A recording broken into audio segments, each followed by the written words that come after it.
For years, the C-130 has played the part of its name, Hercules, and always in a helpful role. It is used to haul cargo, troops or passengers, and litter patients. It is an indispensable element of TAC airstrike deployment and is a launch platform for Firebee drones. It performs air rescue pickups from land or sea.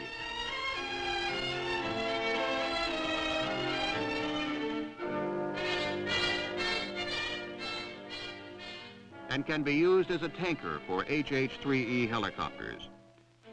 It recovers capsules from Discoverer satellites, performs photo mapping missions, and tracks storms for the Weather Service. It has been used to support operations in the Antarctic and is included in the inventory of the Navy, the Coast Guard, and 13 foreign countries. Here at Wright-Patterson Air Force Base, under the management of the Deputy for Limited War, the Deputy for Flight Test changed its costume again to play a different part, the role of a night-prowling attack aircraft called Gunship II. With its electronic eyes, it seeks for and finds its own enemy targets, then smashes them with a devastating rain of firepower from 8 side-firing Gatling-type guns at a rate of 34,000 rounds per minute. But before this AC-130 prototype could be sent to Southeast Asia, months of modification and testing were required. One of these was the stuffing of fuel tanks with inerting polyurethane foam for the suppression of explosion in the event of an incendiary hit. It was very important that each piece of foam be cut to fit snugly and exactly around pipes and tubing and into all corners and crevices to eliminate any voids where fuel could accumulate. An aluminum booth was also built for the sensor operators and for installation in the center section of the aircraft. The booth was completely insulated with about 2 inches of Celotex, and then a layer of sound-deadening acoustic tile was also applied on the inside to reduce aircraft noise about 45 decibels to provide greater operator concentration on imagery and instruments. To provide even greater safety, its floor was armor-plated. Many items of equipment were removed from the interior of the aircraft for the addition of 4 of these 20mm side-firing Gatling-type cannon on their special mounts. 2 were mounted forward and 2 aft. Mounting the cannons presented several problems. While they could be bore-sighted as to azimuth and elevation, they had to be anchored in a fixed position. These 2 at the rear posed a special problem because 2 7.62mm guns were mounted immediately above them. The forward cannons were mounted just behind the pilot's compartment. This was an easier installation because the 2 miniguns were mounted above and aft of the cannons. Nevertheless, all 8 guns had to be wired into the computerized fire control system so they could be fired in any combination or rotation the pilot wanted. Some idea of the tight fit of the rear guns is shown here as engineers closely examine the clearances that have been allowed for their operation and maintenance. The installation of the forward miniguns was comparatively simple and allowed ample room for the tubes that capture the spent shell casings and for final inspection of the installation of both the guns and their wiring. The sensor operator's booth was then installed. Several censoring devices and other electronic equipment will be placed in it. The loose curtain around it is ballistic felt for further protection from flak. This is a better perspective of the forward 20s with miniguns above and aft of them, the aft 20s with miniguns directly over them, and the side-looking installation of a Beaumark A radar. This first radar installation proved unsatisfactory and was changed later. This view of the 2 rear 20mm cannons next to the radar shows how compact all modifications had to be. The 2 forward 20mm cannon have been installed at an extremely low angle of depression, but this was not their permanent position. A view forward shows the 7.62 miniguns mounted in their firing position.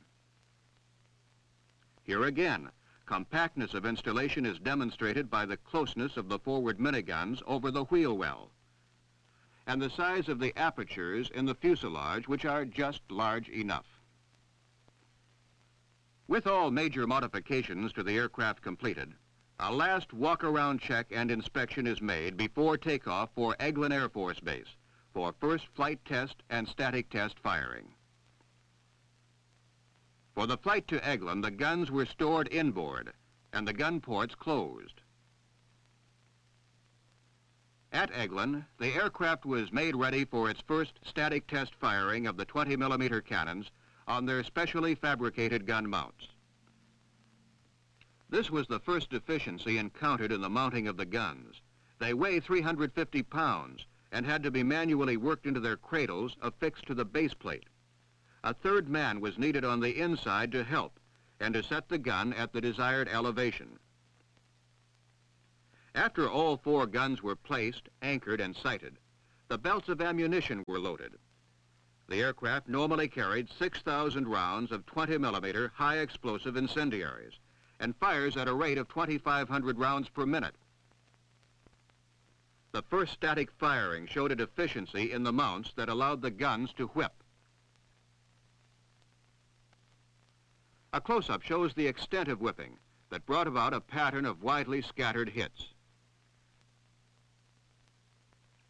Even though all guns showed the same whipping, an airborne firing test was made to learn what the results would be. The 4 squares are the target on the pilot's fixed reticle. The rear guns fire, miss widely, and aircraft vibration is noticeable. Then the forward pair of 20mm cannons were fired. And this air-to-sea view shows how far off target they were.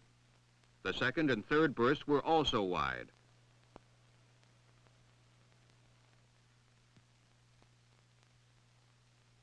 Then all 8 guns were used. The miniguns were closest, some being on target, but they generally hit in a widely scattered pattern.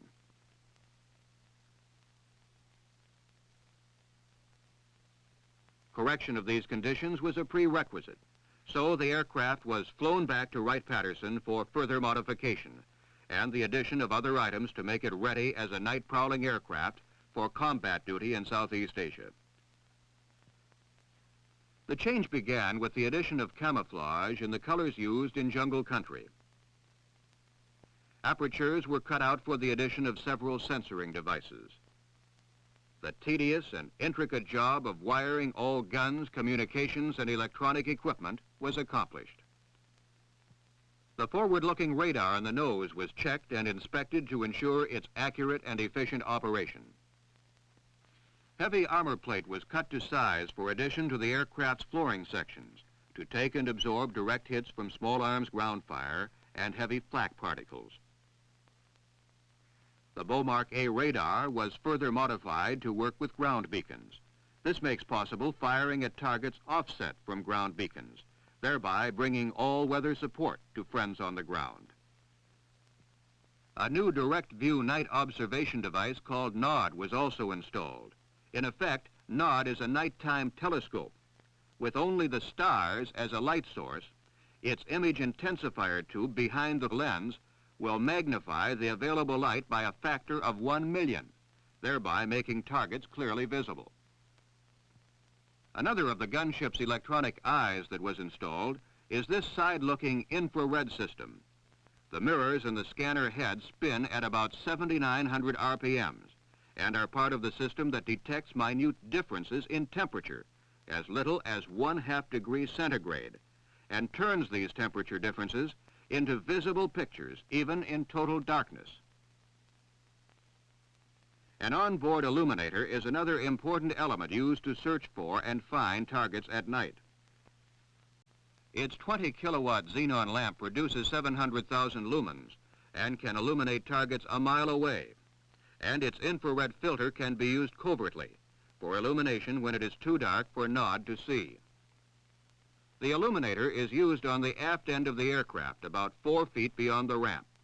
It can be pointed fore and aft of the aircraft and also from side to side. After serving its purpose outboard, It can be swung inboard on its swivel joint and stored out of the way for future use when needed. The aircraft was also equipped with a newly designed UHF radio beacon system that allows the pilot of the aircraft to read direction and slant range to a ground-operated transceiver.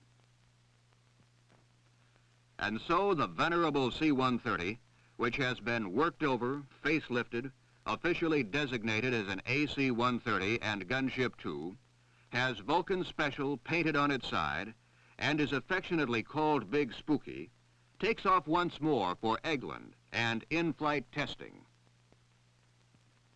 At Eglin, it is taxied into position for static test firing before airborne testing of guns and electronics.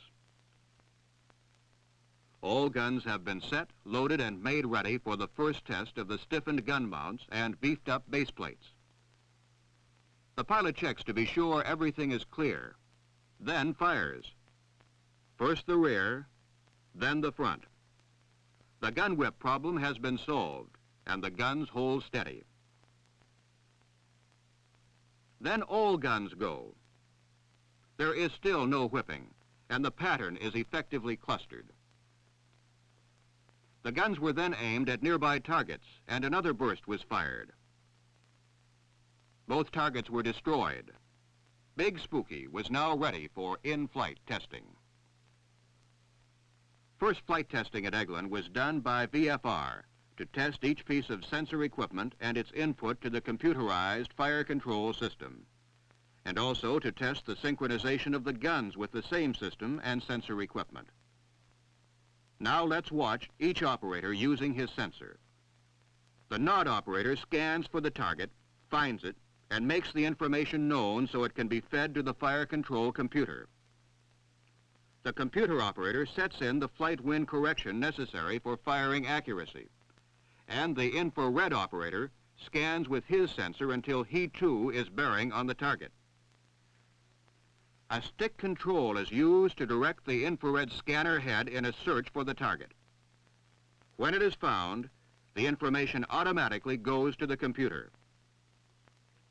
The fire control computer gives the pilot guidance, and he flies his aircraft and maneuvers it until the needles are centered. When they are centered, he knows he's a beam of the target. The pilot then rolls the aircraft into a 30-degree bank, orders the guns he wants from the master gunner, then transfers his attention to the fixed reticle. He maneuvers to superimpose the computer-generated moving reticle over the fixed reticle to pinpoint the target.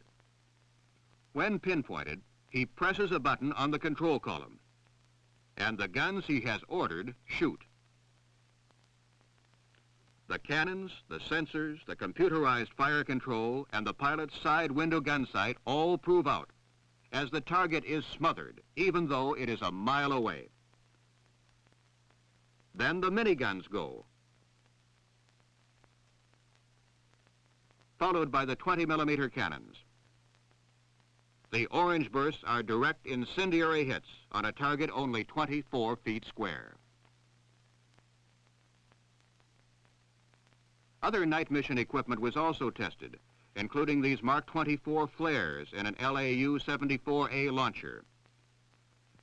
The flares fall to preset altitudes, then pop open, producing about 30 million candle power of illumination as they float slowly down. In the event of a hit on the quick jettison launcher, the smoke clearing capability of the aircraft was tested with a smoke pot on the ramp. Smoke clearing was rapid and complete. The pilot calls for the xenon lamp to illuminate the target for night test firing. The black cone in the center is on target. All 8 guns were used, and all were on target. The guns, the sensors, and the computerized fire control all proved to be satisfactory for combat.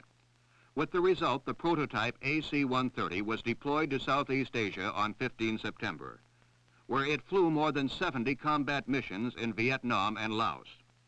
In December, it was brought back for rework, and then redeployed to Vietnam in February.